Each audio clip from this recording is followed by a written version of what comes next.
Hello folks, and welcome to another episode of Willowdale's Backyard Farm. I hope everyone's doing well out there. Today's video is on how to grow a giant pumpkin on the cheap. How to do it without spending a fortune. Now I must make a disclaimer here. I've been growing giant pumpkins only for about 5-6 years now, and my personal best is 312 pounds. So that is tiny in the world of giant pumpkins. But as you can see, I also grow my pumpkin in a very tiny plot. It's about a 15-foot long by about a 10-foot across plot, so it is tiny. And anyhow, our goal is to get to 1,000, so we're working on it. And I thought, yeah, if anyone wants to know how to grow a giant pumpkin without breaking the bank, this might be useful for you. So, as you can see here, we've got a number of small honey locust leaves that came from the front yard tree, and of course those are free. And what I do here is just lay down about an inch or two of those leaves all over the growing area, okay?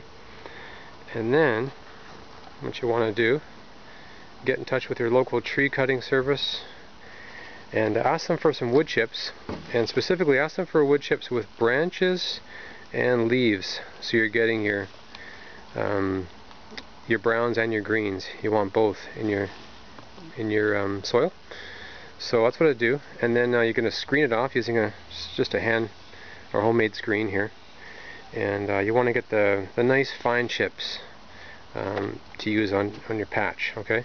And with the bigger chips that you have left over, you can just don't waste them. There's some bigger chips there. I just use those for the walkways. So in between the bedding boxes, you know, you can just use the larger chips. Okay, so you get your fine chips, and you can see them here. I've got them along the edge of the patch here. And then what I'll do is just lay those about 4 or 5 inches thick right over top of the leaves.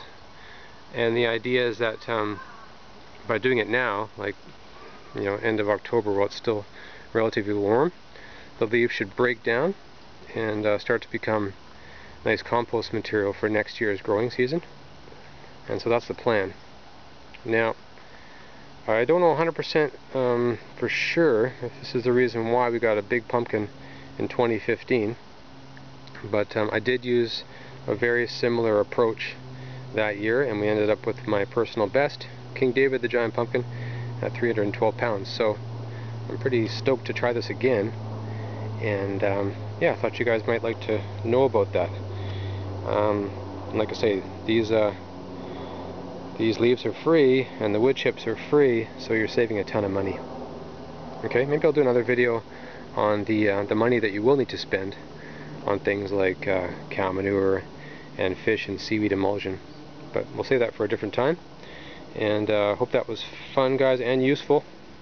So signing off from Willowdale's Backyard Mini Farm.